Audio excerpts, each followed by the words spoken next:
Hello दोस्तों, बहुत बहुत स्वागत है आप सभी का मेरे यूट्यूब चैनल हिंदी साहित्य क्लासेस में। और आशा करती हूँ आप लोग की तैयारी आने वाली परीक्षाओं के लिए बहुत अच्छे से चल रही है और आप लोग भी बहुत अच्छे हैं। आज की हमारी क्लास जो है 6th क्लास है। इस क्लास के अंतर्गत हम रासो साहित्य के बारे में बात करेंगे।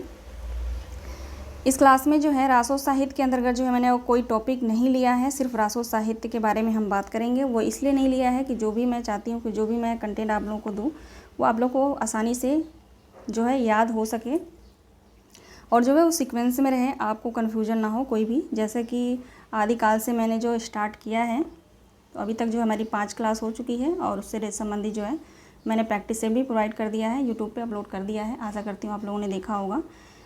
तो हमने स्टार्टिंग से जो है अभी तक अपभ्रंश साहित्य, सिद्ध साहित्य, नाथ साहित्य, जैन साहित्य, इन सभी टॉपिक को जो हमने पढ़ लिया है। एक सीक्वेंस में मैं इनको पढ़ाते आ रही हूँ, तो आप लोग भी जो है इसी तरह से पढ़िए। इसको जोड़ना, चीज़ों को जोड़ना सीखिए। जोड़ करके पढ़ेंगे तो आपको अच्छे से लंबे टाइम तक याद रहेगा। जब भी आप आंखें बंद करेंगे तो आपको वो टॉपिक याद रहेगा और उस टॉपिक के अंतर्गत क्या है वो आपको अच्छे से याद रहेगा। ठीक है, तो देखते हैं क्लास को।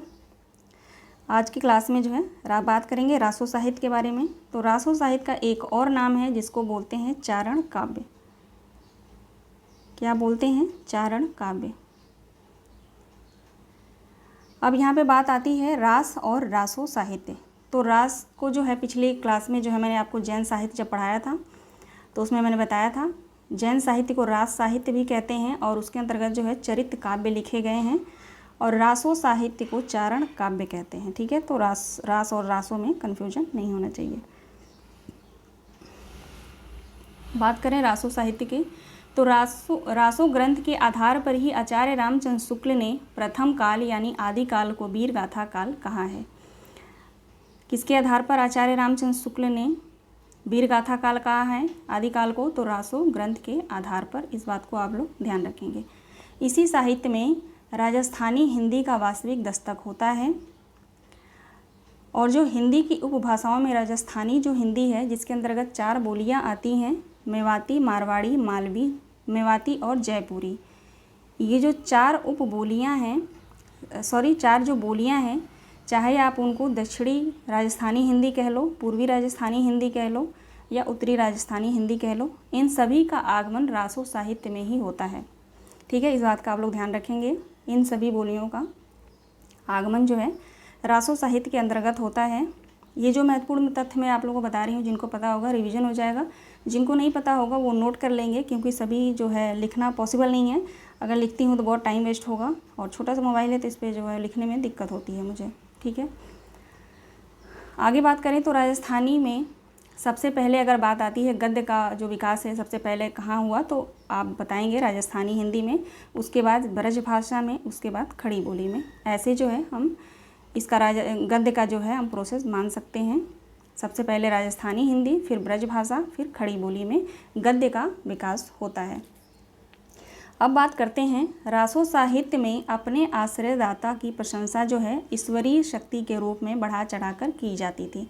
जो रासो साहित्य है इसके अंतर्गत जो आप लोगों ने जो रचनाएं देखी होंगी, वो जो कवि थे जिन राजाओं पे वो आश्रित होते थे उनकी जो वो प्रशंसा जो है ईश्वरीय न्याय में करते थे, बढ़ा चढ़ाकर जो है करते थे।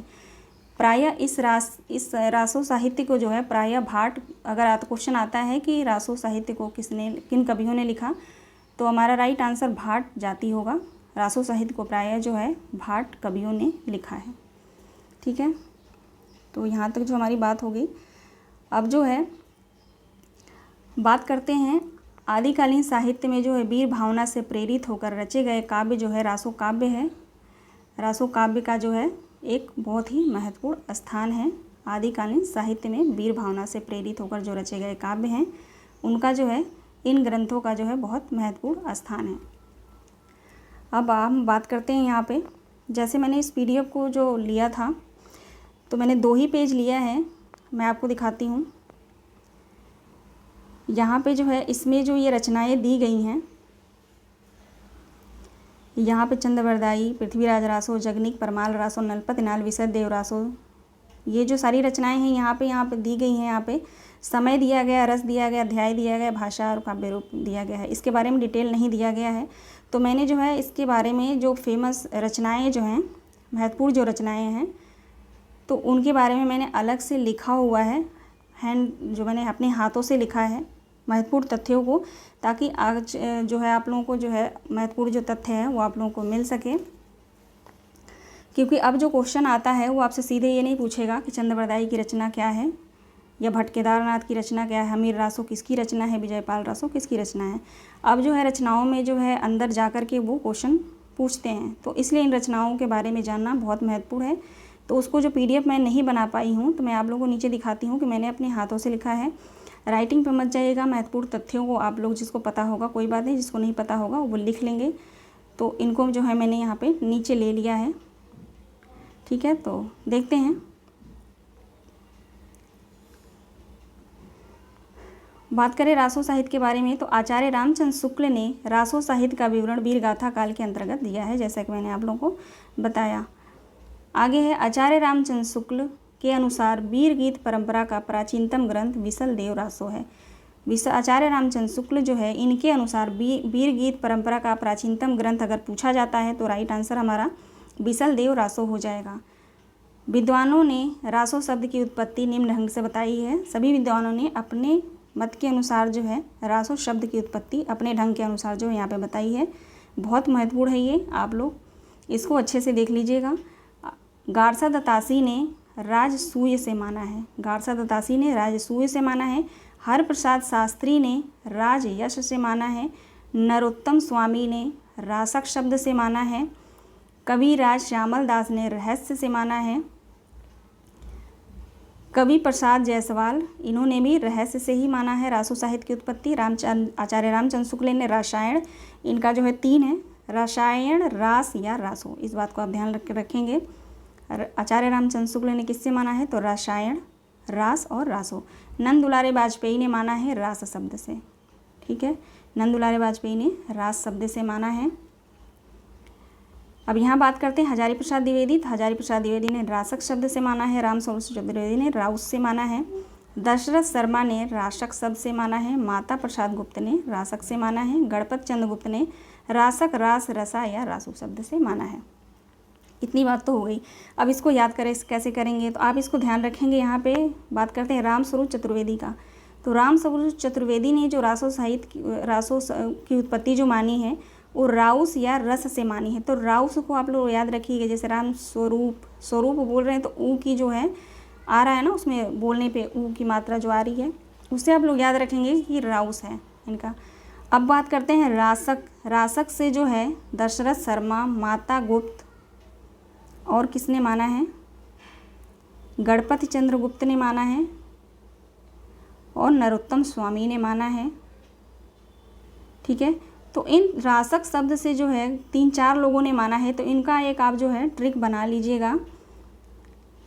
यहाँ पे जो है इनका एक एक जो अक्षर है ना, इसको लेकर के आप ट्रिक बना लीजिएगा और वहाँ पे लिख लीजिएगा रासक जो है, इससे जो है इन्होंने माना है।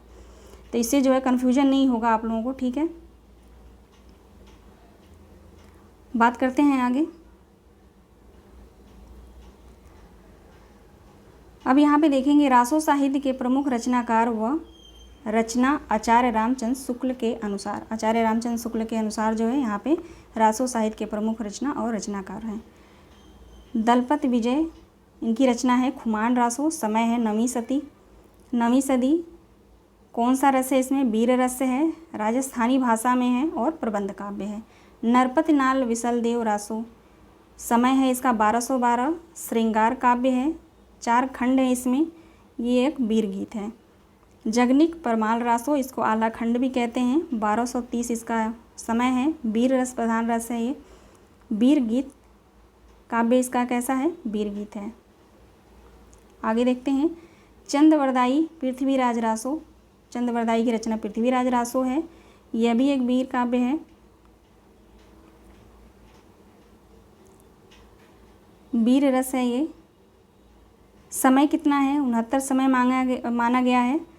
भाषा जो है डिंगल भाषा है, यह एक प्रबंध काव्य है। चंद्रवरदाई पृथ्वीराज रासो जो है वीर रस भी है, श्रृंगार रस भी है, दोनों है इसमें। केदारनाथ भट्ट का जय चंद प्रकाश, प्रकाशन वर्ष इसका 1224, वीर रस है इसमें, ये भी एक प्रबंध काव्य है। मधुकर भट्ट जयमयंक जस चंद्रिका 1243, यह भी प्रबंध काव्य है। शारंगधर, हमीर रासो, नल सिंह, विजयपाल रासो, श्रीधर, रणमल छंद। इसका प्रकाशन वर्ष 1454 और वीर रस है। इसमें 70 छंद हैं, याद रखेंगे आप लोग, इसमें 70 छंद हैं, डिंगल भाषा में है और वीर गीत है ये भी। आगे देखते हैं। आचार्य रामचंद्र शुक्ल ने लिखा है चंद्रवरदायी हिंदी के प्रथम कवि माने जाते हैं और इनका पृथ्वीराज रासो हिंदी का प्रथम महाकाव्य है। आचार्य रामचंद्र शुक्ल के अनुसार जो है यहाँ पे कथन दिया गया है, चंद्रवरदायी हिंदी के प्रथम महाकवि माने जाते हैं और इनका पृथ्वीराज रासो हिंदी का, इनकी रचना पृथ्वीराज रासो हिंदी का प्रथम महाकाव्य है। मिश्र बंधुओं ने क्या लिखा है, हिंदी का वास्तविक प्रथम महाकवि चंद्रवरदायी को कहा जा सकता है। ऐसा किसने कहा? मिश्र बंधुओं ने कहा है। पृथ्वीराज रासो की प्रामाणिकता और अप्रामाणिकता में विद्वानों के बीच मतभेद है, जो यहाँ पे प्रस्तुत है। इसकी प्रामाणिकता को लेकर बहुत मतभेद है, तो देखते हैं किसने प्रामाणिक माना है, किसने अप्रामाणिक माना है, किसने अर्ध प्रामाणिक माना है। तो श्याम सुंदर मिश्र बंधु और मोहनलाल विष्णु पांड्या, इन्होंने जो है प्रामाणिक माना है। ध्यान रखेंगे आप लोग, श्याम सुंदर दास और मिश्र बंधु मोहनलाल विष्णुलाल पांड्या जो है इन्होंने प्रामाणिक माना है। अप्रामाणिक जो माना है आचार्य रामचंद्र शुक्ल। हाँ, आचार्य रामचंद्र शुक्ल जो है चंद्रवरदायी को प्रथम कवि मानते हैं और उनकी रचना को प्रथम महाकाव्य भी मानते हैं। और यहाँ बात आई प्रामाणिक की तो अप्रामाणिक कर दिया इन्होंने। यहाँ तो आप लोग इस बात को ध्यान रखेंगे कि इन्होंने अप्रामाणिक माना है। और देवी प्रसाद कविराज श्यामल, देवी प्रसाद कविराज श्यामल, इन तीनों लोगों ने अप्रामाणिक माना है। मुनिज अर्ध प्रमाणिक किसने माना है? तो मुनिजन विजय, हजारी प्रसाद द्विवेदी, सुनीति कुमार चटर्जी। ज़्यादातर पूछा जाता है हजारी प्रसाद द्विवेदी का, अगर अर्ध प्रमाणिक के बारे में बात आए, क्वेश्चन आए, तो आप लोग ध्यान रखेंगे आचार्य हजारी प्रसाद द्विवेदी ने अप्रामाणिक माना है और सुनीति कुमार चटर्जी ने। यहाँ पे नीचे भी दिया गया है। कर्नल टाट जो है इन्होंने प्रामाणिक माना है। गौरी शंकर, हीरा चंद ओझा और बुलर और जुरारी दान ने जो है इन्होंने अप्रामाणिक माना है। दशरथ ओझा अर्ध प्रमाणिक माना है। एक एक नाम नीचे था। अब देखते हैं आगे। पृथ्वीराज रासों में 68 छंदों का प्रयोग किया गया है। कितने छंदों का प्रयोग किया गया है पृथ्वीराज रासों में? तो 68 छंदों का प्रयोग किया गया है। मुख्य छंद निम्न है। यहाँ पे जो छंद दिए गए हैं, कभी कौन कौन से छंद हैं? कवित्त, छप्पय, दूहा, तोमर, त्रोटक, गाहा और आर्या। ये जो सारे छंद जो हैं इसमें मिलते हैं। चंद्रवरदायी को छप्पय छंद का विशेषज्ञ माना जाता है। चंद्रवरदायी को छप्पय छंद का विशेषज्ञ माना जाता है। हजारी प्रसाद द्विवेदी ने पृथ्वीराज रासों को सुख सुखी संवाद के रूप में रचित माना है। हजारी प्रसाद द्विवेदी ने पृथ्वीराज रासों को क्या माना है? तो सुख सुखी संवाद के रूप में माना है। अब बात करते हैं डॉक्टर बुलर की। तो डॉक्टर बुलर ने सर्वप्रथम कश्मीरी कवि जयानक कृत पृथ्वीराज विजयम, ये किसकी रचना है? पृथ्वीराज विजय, यह कश्मीरी कवि थे जयानक कृत, जयानक उनकी जो है रचना है, जिसके आधार पर इन्होंने सन 1875 में पृथ्वीराज रासों को अप्रामाणिक घोषित किया था। ठीक है, ध्यान रखेंगे आप लोग। डॉक्टर बुलर ने किसके आधार पर जो अप्रामाणिक घोषित किया था? तो पृथ्वीराज विजय जो रचना है वो जयानक कृत जो है पृथ्वीराज विजय, इसके आधार पर जो है इन्होंने पृथ्वीराज रासों को अप्रामाणिक घोषित किया था। आगे बढ़ते हैं। पृथ्वीराज रासों को चंद्रवरदायी के पुत्र जलधर ने पूरा किया। किसने पूरा किया पृथ्वीराज रासों को? अधूरा ग्रंथ है ये, इसको चंद्रवरदायी के पुत्र जलधर ने पूरा किया था। अब बात करते हैं डॉक्टर बच्चन सिंह ने क्या लिखा है। इन्होंने लिखा है यह पृथ्वीराज रासों, यह यानी पृथ्वीराज रासों एक राजनीतिक महाकाव्य है। दूसरे शब्दों में राजनीति की महाकाव्यात्मकता त्रासदी है। ये जो है बात इन्होंने डॉक्टर बच्चन सिंह ने कहा है। आगे बात करते हैं। हिंदी में सर्वप्रथम 12 मासा का वर्णन नरपत नाल कृत विशल देव रासों में मिलता है। हिंदी में सर्वप्रथम 12 मासा का वर्णन अगर पूछा जाता है तो कहाँ मिलता है? विशल देव रासों के विशल देव रासों ग्रंथ में जो है मिलता है, जो कि ये रचना नरपत नाल की है। आगे बढ़ते हैं। कैमास वध पृथ्वीराज रासों का एक महत्वपूर्ण समय सर्ग है। कैमास वध क्या है? पृथ्वीराज रासों का एक महत्वपूर्ण समय सर्ग है। आचार्य रामचंद्र शुक्ल ने वीर काव्य परंपरा का प्रथम ग्रंथ विसल देव रासो को स्वीकार किया है। अब यहाँ पे देखते हैं, आचार्य रामचंद्र शुक्ल ने वीर परंपरा का प्रथम ग्रंथ किसे माना है, तो विसल देव रासो को माना है। आगे बात करेंगे, परमाल रासों में आल्हा उदल नामक 2 सरदारों की वीरता का वर्णन मिलता है। परमाल रासों में किसका वर्णन है, तो आल्हा उदल का जो है दो सरदार थे, इनकी वीरता का वर्णन किया गया है। आला खंड को सर्वप्रथम 1865 ईस्वी में फर्रुखाबाद के तत्कालीन जिलाधीश चार्ल्स इलियट ने प्रकाशित करवाया था। आला खंड को सर्वप्रथम किसने प्रकाशित करवाया था, तो चार्ल्स इलियट ने सन 1865 ईस्वी में। आला खंड बरसात ऋतु में उत्तर प्रदेश के वैसवाड़ा, पूर्वांचल और बुंदेलखंड के क्षेत्र में जो है गाया जाता है। ठीक है, हमारी जो है यहाँ तक जो महत्वपूर्ण तथ्य था जो इस बुक में जो दिया गया है, यहाँ तक जो हमने पढ़ा। अब हम बात करेंगे यहाँ पे जो मैंने आपको बताया था इसके बारे में हम बात करेंगे। दलपत विजय खुमाण रासो डिटेल में, नरपत न्याल विसल देव रासो, जगनिक परमाल रासो, पृथ्वी चंद बरदाई पृथ्वीराज रासो। ये 4 महत्वपूर्ण टॉपिक है, 4 महत्वपूर्ण हैं ये रचनाएं जो हैं, बहुत महत्वपूर्ण है। इनके बारे में हमें डिटेल में जानना ज़रूरी है। जिसको मैंने लिखा है इसका मैंने आपको बताया, मैं PDF नहीं बना पाई, बहुत टाइम लगता है, लगता अगर मैं बनाती तो, और मैं अकेले सारा करती हूँ तो मेरे पास इतना टाइम बचा नहीं। तो आशा करती हूँ आप लोग जो है ऐसे इसको देख लेंगे। चलिए देखते हैं, रासो एवं चारण के कवि एवं रचनाएं। पहली बात करते हैं दलपत विजय की रचना जो है खुमाण रासो। इसके बारे में देखिए यहाँ पे लिखा है मैंने, इस रचना के समय को लेकर मतभेद है। दलपत विजय के इस रचना का समय जो है आचार्य रामचंद्र शुक्ल ने 9वीं शताब्दी जो है स्वीकार किया है। इसके समय को लेकर मतभेद है, लेकिन आचार्य रामचंद्र शुक्ल के अनुसार अगर पूछा जाता है तो इसको जो है, इसका समय जो है, खुमाण रासो का समय जो है आचार्य रामचंद्र शुक्ल ने 9वीं शताब्दी बताया है, स्वीकार किया है। आगे बढ़ते हैं, खुमाण रासो में कुल 5000 छंद निरूपित हैं। खुमाण रासो में कुल कितने छंद हैं, तो 5000 छंद हैं, ध्यान रखेंगे आप लोग। राजस्थान के वृत्त संग्रहकों ने खुमाण रासो का समय 17वीं शताब्दी के चित्तौड़ नरेश राज सिंह के राजाओं तक का वर्णन खोजा गया है। इसमें जो है राजस्थान के जो वृत्त संग्रह है उसमें जो है खुमाण रासो का समय 17वीं शताब्दी से लेकर चित्तौड़ नरेश राज सिंह जो थे उनके राजाओं तक का वर्णन इसमें मिलता है। इस ग्रंथ में चित्तौड़ नरेश खुमाण द्वितीय के युद्धों का वर्णन जो है मिलता है। इसमें उनकी वीरता को प्रदर्शित किया गया है। इस ग्रंथ में वीर रस व श्रृंगार रस दोनों मिलते हैं, दोनों का योग है। और इस ग्रंथ में प्रमाणिक हस्तलिखित प्रति जो है, इस ग्रंथ का प्रमाणिक हस्तलिखित जो प्रति है इसका, वो पूना संग्रहालय में सुरक्षित है अभी भी। इस ग्रंथ की भाषा राजस्थानी हिंदी है। खुमाण रासो में खुमाण के 14 युद्धों का वर्णन प्राप्त होता है। कितने युद्धों का वर्णन प्राप्त होता है, तो 14 वर्णों का। आप लोग ध्यान रखेंगे इसका। यहाँ पे जो इनकी पंक्तियाँ दी गई हैं, प्यू चित्तौड़ न आवई, सावड़ पहली तीज, जावे वाट विरहड़ी, खिड़ आवे खेज। यहाँ पे है संदेशो पिड़ साहिबा पाछो फिरबे देह, पंछी घायल पिंजरे छुटरो संदेश। ये महत्वपूर्ण पंक्तियाँ हैं, इसको आप लोग ध्यान रखेंगे, ठीक है। अब बात करते हैं नरपत नाल विसल देव रासो। विसल देव रासो के बारे में बात करेंगे। थोड़ा सा बड़ा करती हूँ इसको मैं। बात करते हैं विसल देव रासो के बारे में। तो विसल देव रासो की रचना नरपत नाल ने 1155 ईस्वी में की थी।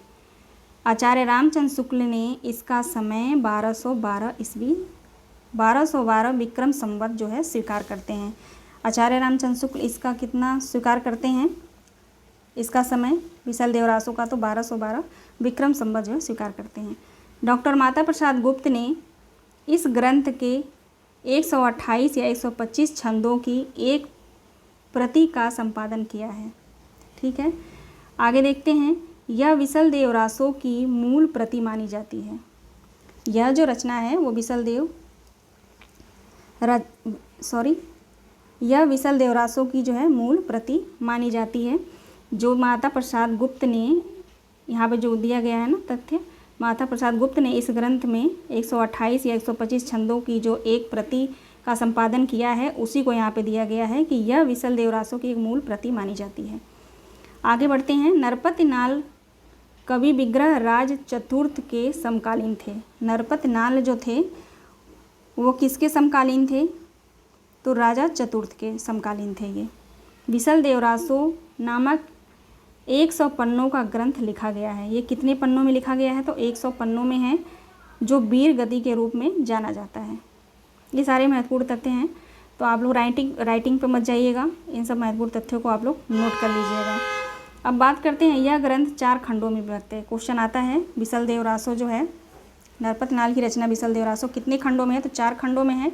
चारों खंडों के बारे में थोड़ा थोड़ा हम जान लेते हैं। पहले खंड में है मालवा के भोजराज की पुत्री राजमती और सांवर के राजा विसल देव के विवाह का वर्णन है। इन दोनों लोगों के विवाह का वर्णन है।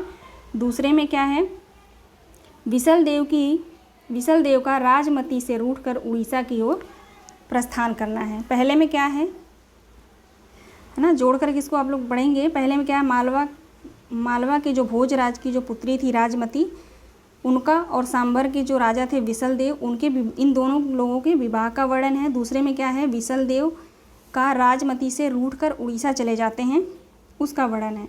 तीसरे में क्या है? राजमती का विरह वर्णन तथा विसल देव का उड़ीसा से वापस लौटना। तीसरे खंड में क्या है?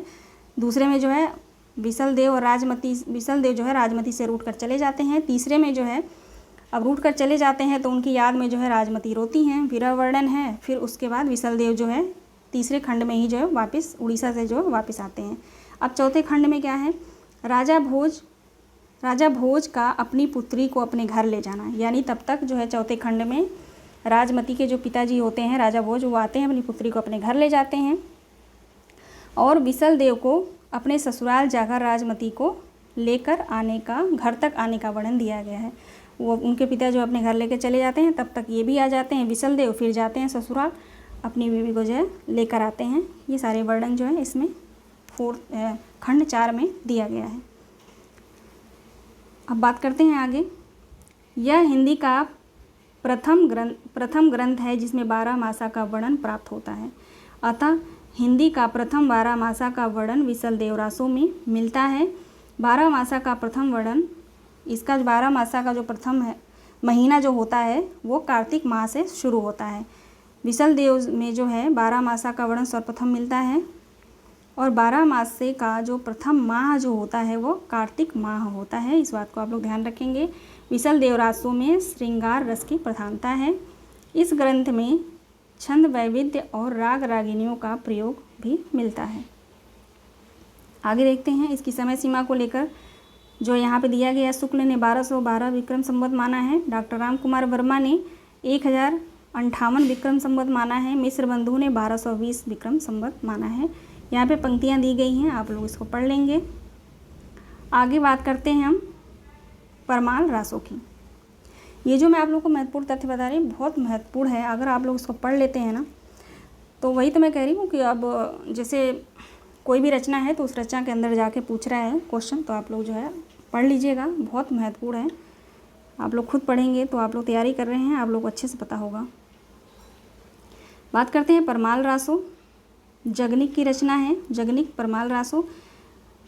जगनिक कलिंजर के चंदेल राजा परमर देव के आश्रय में रहते थे। जगनिक कहाँ रहते थे? किस राजा के वहाँ? तो कलिंजर के चंदेल राजा परमर देव के आश्रय में ये रहते थे। कलिंजर के राजा थे, इनकी जो सीमा एक बनाफर शाखा थी। वहाँ पे जो कलिंजर के जो राजा थे वहाँ आसपास में जो है बनाफर शाखा थी। इसके सेनापति 2 क्षत्रिय राजकुमार आल्हा और ऊदल थे। ठीक है, जो बनाफर शाखा के सेनापति कौन थे? 2 क्षत्रिय राजकुमार आल्हा और ऊदल थे। ये महोबा के रहने वाले 2 भाई थे। ये दोनों भाई पृथ्वीराज चौहान और कलिंजर के राजा परमरदेव के मध्य जो युद्ध हुआ था उसी में इन्होंने वीर गति को प्राप्त करते हैं। उसी को जो है जगनिक ने इन्हीं दोनों वीरों की गाथा को लेकर परमाल रासो का काव्य लिखा है। आशा करती हूँ आप लोग समझे होंगे। ठीक है, इन्हीं दो भाइयों को लेकर जो है जगनीक ने इन्हीं दोनों की वीरों की गाथा को लेकर परमाल रासो की रचना जगनीक करते हैं। आला खंड परमाल रासो का दूसरा नाम है। इसका जो है समय समय पर प्रकाशन होता रहा है।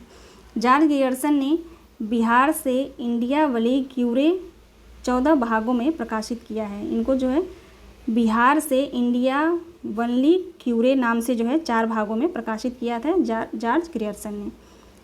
इलियट के अनुरोध पर डब्ल्यू वॉटरफील्ड ने उनके द्वारा संग्रहित आला खंड का जो अंग्रेजी अनुवाद किया था उसको जो है ग्रियर्सन ने उसे 1923 ईस्वी में संपादित करते हैं। डब्ल्यू वॉटरफील्ड ने अपना अनुवाद द नाइस लाख चेन अथवा यहाँ पे दिया गया है, बहुत इंपॉर्टेंट है, मैंने जल्दी जल्दी लिखा है, आप लोग अच्छे से इसको पढ़ के लिख लेंगे। द नाइन फील्ड नाम से जो है कलकत्ता है उसकी र्यूरी ने 1875 से 76 के बीच में प्रकाशित कराया था। आला खंड में कुल 36 खंड हैं और अंतिम पद में कृति का नाम महोबा समय दिया गया है। आगे देखते हैं। इसमें इस कृति को पृथ्वीराज रासो का एक अंग मानने का भ्रम पैदा होता है, महत्वपूर्ण नहीं है ये। अब आगे देखते हैं, इसको आप लोग जो है पढ़ लीजिएगा। देखते हैं, श्याम सुंदर दास ने इस भ्रांत धारण को स्पष्ट करते हुए इस ग्रंथ का नाम परमाल रासो रखकर काशी नागरी प्रचारणी सभा से प्रकाशित करवाया था।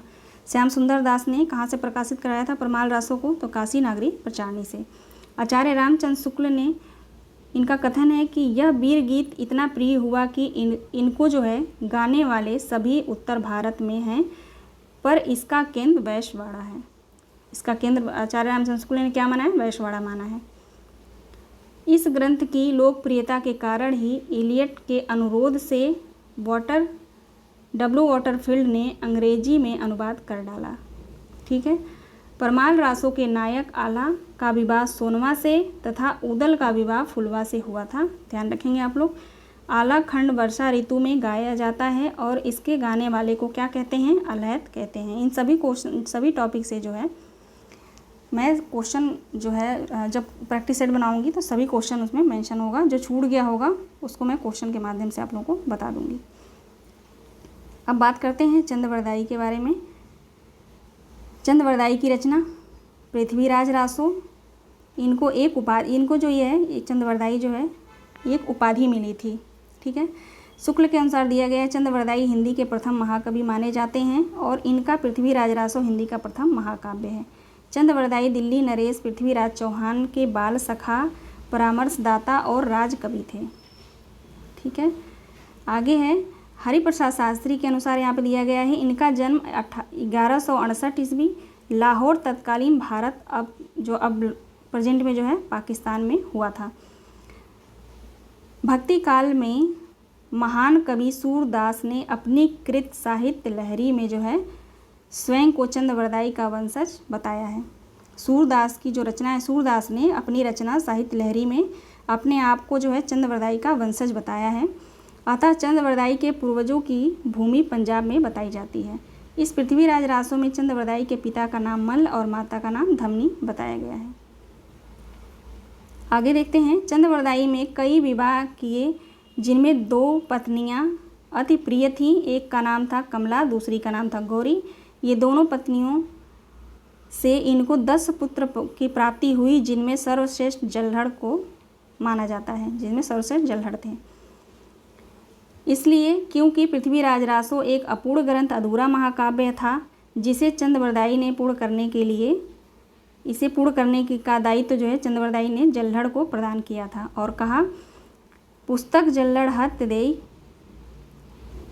चल चल गज्जन लिप काज रघुनाथ चरित हनुमत कृत भूत भोज उद्धर्य जीवी। ये जो है उनको हाथ पूरा करते समय जब देते हैं ग्रंथ तो कहते हैं।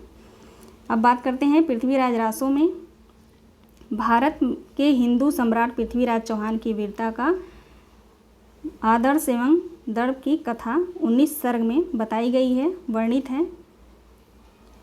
आगे है पृथ्वीराज रासो में 25,000 पृष्ठों का एक बड़ा ग्रंथ है। पृथ्वीराज रासो जो है 25,000 पृष्ठों का एक बड़ा ग्रंथ है।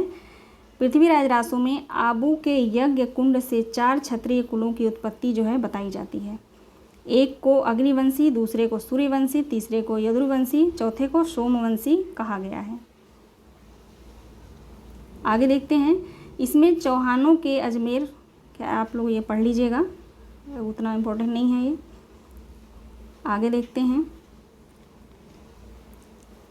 यहाँ पे कयामत वध के बारे में दिया गया है, आप लोग इसको जो है पढ़ लीजिएगा। अब हम देखते हैं हमीर रासो के बारे में। यहाँ पे हमीर रासो कवि सारंगधर, इनकी रचना जो है हमीर रासो है। समय इसका जो है 1357 ईस्वी।